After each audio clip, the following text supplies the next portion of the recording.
নমস্কাৰ সাংবাদিক বন্ধুসকল। এই 2025 চনত আমাক নিখিল ভাৰত কংগ্ৰেছ সমিতিৰ সভাপতি মাল্লিকাৰ্জুন খাৰ্গে ডাঙৰীয়া কৈছিল যে এই সময়টো আমি সংগঠনৰ ওপৰত জোৰ দিব লাগে আৰু সেইখিনিয়ে কাম আমি এই বছৰত কৰি আছো।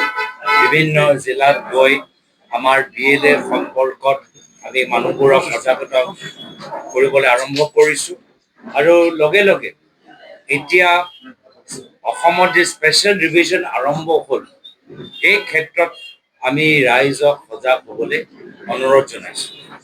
আজি তাৰিখত আমাৰ দলৰ নেতা ৰাহুল গান্ধী ডাঙৰীয়াই বিভিন্ন সংবাদমেল যোগেদি প্ৰমাণ কৰি দিছে যে কেনেদৰে কেন্দ্ৰীয় নিৰ্বাচনী আয়োগৰ ওচৰত গোটেইখিনি সুবিধা থকা স্বত্বেও ভোটাৰ তালিকা তেওঁলোকে শুদ্ধ কৰাটো নিবিচাৰে আৰু এই কথাটো বিশ্বাস কৰিবলৈ জটিল হৈছে। য'ত আমি ভাৰতবৰ্ষক গোটেই পৃথিৱী IT হাব হিচাপে আমি স্বীকৃতি দিওঁ, আমাৰ আটাইতকৈ IITৰ পৰা আমাৰ গ্ৰেজুৱেটবোৰ আমেৰিকালৈ গৈ আন্তঃৰাষ্ট্ৰীয় আটাইতকৈ ডাঙৰ IT কোম্পানীৰ CEO হৈছে, গুগলৰ CEO, মাইক্ৰ'ছফ্টৰ CEO। এনেকুৱা এটা আমাৰ ইয়াত টেলেণ্ট আছে, তথাপিও কেন্দ্ৰীয় নিৰ্বাচনী আয়োগ আজি মেচিন ৰিডেবল বা ছফ্টৱেৰ যোগেদি আমাৰ ভুৱা নামবোৰ ভোটাৰ তালিকাৰ পৰা কিয় মোহাৰিব পৰা নাই। আৰু এইটোৱে আমি আমাৰ ফালৰ পৰা আমি দাবী জনাইছো যে অসম বিধানসভা নিৰ্বাচনত আৰু অসমৰ লগত যে 4টা ৰাজ্যৰ বিধানসভা নিৰ্বাচন হৈ আছে, কেন্দ্ৰীয় নিৰ্বাচনী আয়োগ এতিয়া নিজেই চিন্তিত হ'ব লাগে যে সমগ্ৰ ভাৰতবৰ্ষত তেখেতৰ কাৰ্যসূচী লৈ এটা চৰ্চা চলি আছে আৰু সকলোৱে এটা মনত এটা প্ৰশ্ন লৈ উঠিছে যে কেন্দ্ৰীয় নিৰ্বাচনী আয়োগ বাস্তৱভাৱে নিৰপেক্ষ হয় নে নহয়। আৰু যদি কেন্দ্ৰীয় নিৰ্বাচনী আয়োগ ৰাইজৰ মাজত, জনসাধাৰণৰ মাজত, ৰাজনৈতিক দলৰ সন্মুখত ক'বলৈ কোৱা নাই, কিন্তু ভাৰতৰ জনসাধাৰণৰ মাজত নিজৰ নিৰপেক্ষ ভূমিকা ৰক্ষণাবেক্ষণ কৰিবলৈ বিচাৰে, তেতিয়াহ'লে মেচিন ৰিডেবল ভোটাৰ লিষ্ট তৈয়াৰ কৰে। চৰকাৰী বিষয়া এগৰাকীয়ে BLO এমাহৰ ভিতৰত গাঁৱৰ ভিতৰত গৈ কোন সোমাইছে, কোন সোমোৱা নাই, কোন আছে, কোন নাই, কোন বাহিৰত আছে, কোন আহিব, মাত্ৰ এমাহৰ ভিতৰত গাঁৱৰ ভিতৰত 3বাৰ ঘূৰিলে শুদ্ধ ভোটাৰ তালিকা যে বনাব, আজি সেইটো যথেষ্ট জটিল।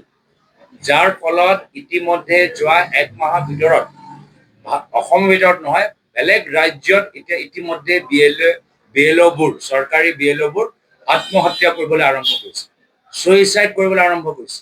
কিয়? সাংঘাতিক প্ৰেছাৰ। আৰু তেওঁলোকেও বুজি পাইছে কিছুমানে যে তেওঁলোকৰ পৰা যি আশা কৰিছে এইটো সংবিধান বিৰোধী, লোকতন্ত্ৰ বিৰোধী, আৰু তেওঁলোকক কৰিবলৈ ইচ্ছা নাই, কিন্তু হেঁচা দিছে। আজি আমি এনেকুৱা উদাহৰণ অসমৰ ভিতৰতো দেখা পাইছো। এনেকুৱা কিছুমান ব্যক্তি আছে যে আজি তেওঁলোকে গমেই পোৱা নাই যে চৰকাৰে তেখেতক BLO দায়িত্ব দিছে আৰু ইতিমধ্যে তেওঁলোকৰ কাম আৰম্ভ হ'লেই, তেওঁ গমেই পোৱা নাই। তো তেওঁলোকৰ হৈ কোনে ভোটাৰ লিষ্ট বনাব, সেই বুথত গৈ কোনে ভোটাৰ লিষ্ট বনাব।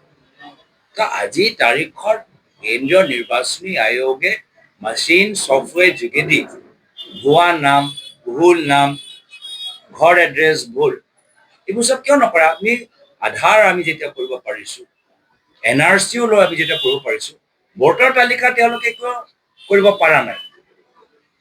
আৰু সেইকাৰণে আমি বাৰম্বাৰ ৰাইজৰ মাজত সজাগতা সৃষ্টি কৰিবলৈ বিচাৰিছো। কংগ্ৰেছ দলটো বিশেষভাৱে চকু দিবই।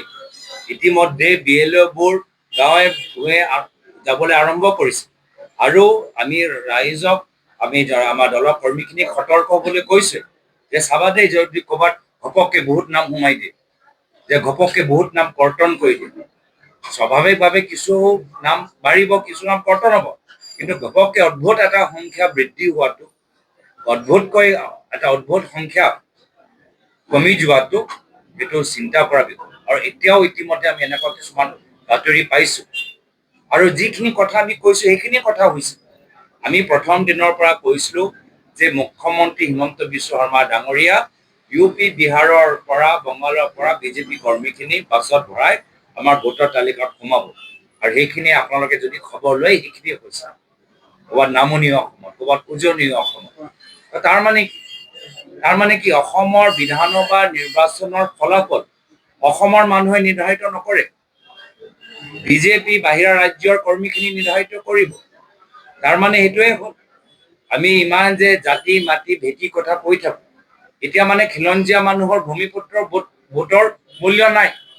বিজেপিয়ে বেলেগ ৰাজ্যৰ পৰা নিজৰ কৰ্মীখিনি ভৰাই অন্তৰ্ভুক্ত কৰি আমাৰ খিলঞ্জীয়া আৰু ভূমিপুত্ৰ মানুহসকলৰ আজি তেওঁলোকৰ ভোটৰ মূল্য নাইকিয়া কৰিব। আজি এইখন বিজেপিয়ে আজি নিয়া লৈ তেওঁলোকে ৰাজনীতি কৰিবলৈ বিচাৰে, কিন্তু আটাইতকৈ যদি তেওঁলোকে ক্ষতি কৰিছে সেয়া হ'ল আমাৰ ভূমিপুত্ৰ, আমাৰ থলুৱা মানুহৰ, খিলঞ্জীয়া মানুহ। আজি তেওঁলোকে নিজৰ মাটি পট্টা পোৱা নাই, ভূমি পট্টা পোৱা নাই, কিন্তু আজি জনজাতিসকলৰ চাব, জনজাতিসকলৰ প্ৰায় 40,000 বিঘা মাটি আদানী আম্বানী গুচি গ'ল। আদানী আম্বানী জনজাতিসকলে আজি তেওঁলোকক সংবিধানে 6 schedule দিয়ে, বিশেষ ক্ষমতা দিয়ে যে তেওঁলোকে ভূমি পট্টা পাবলৈ কাৰণে। কিন্তু আজি দেখিছে আজি পলাশবাৰীৰ পৰা কোকৰাঝাৰ পৰা আপোনাৰ হাফলংলৈ ডিফুলৈ আমাৰ জনজাতি বড়ো, ৰাভা, কাৰ্বি আজি তেওঁলোকৰ আজি মাটিৰ অধিকাৰ নাই, চব বাহিৰৰ মানুহলৈ গুচি গৈছে। ভোটৰ তালিকাত বাহিৰৰ মানুহ সোমাবলৈ বিচাৰিছে। চাকৰি, ৰেলৰ চাকৰিত চাওক আমাৰ অসমৰ যুৱকখিনি তাত চাকৰি নাপায়, সেইখিনিও বাহিৰৰ। ঠিকাদাৰবোৰক সুধিব যে থলুৱা ঠিকাদাৰবোৰকো কাম নাপায়, সেইখিনিও বাহিৰৰ। তো কোনে আজি অসমৰ হয়নে নহয়? অসমৰ ভৱিষ্যত অসমৰ মানুহবোৰে নিৰ্ধাৰিত কৰিব নে নকৰে? সেয়া লৈ এটা ডাঙৰ প্ৰশ্ন। আৰু গোটেইবোৰ কাম মুখ্যমন্ত্ৰী হিমন্ত বিশ্ব শৰ্মা ডাঙৰীয়া নেতৃত্বত চলি আছে। তেওঁ এটাহে চিন্তা, খিলঞ্জীয়া মানুহৰ অধিকাৰ লৈ চিন্তা নাই, জনজাতিসকলৰ অধিকাৰ লৈ চিন্তা নাই, বিভিন্ন আমাৰ থলুৱা ঠিকাদাৰৰ বা আমাৰ স্থানীয় মানুহৰ চিন্তা নাই।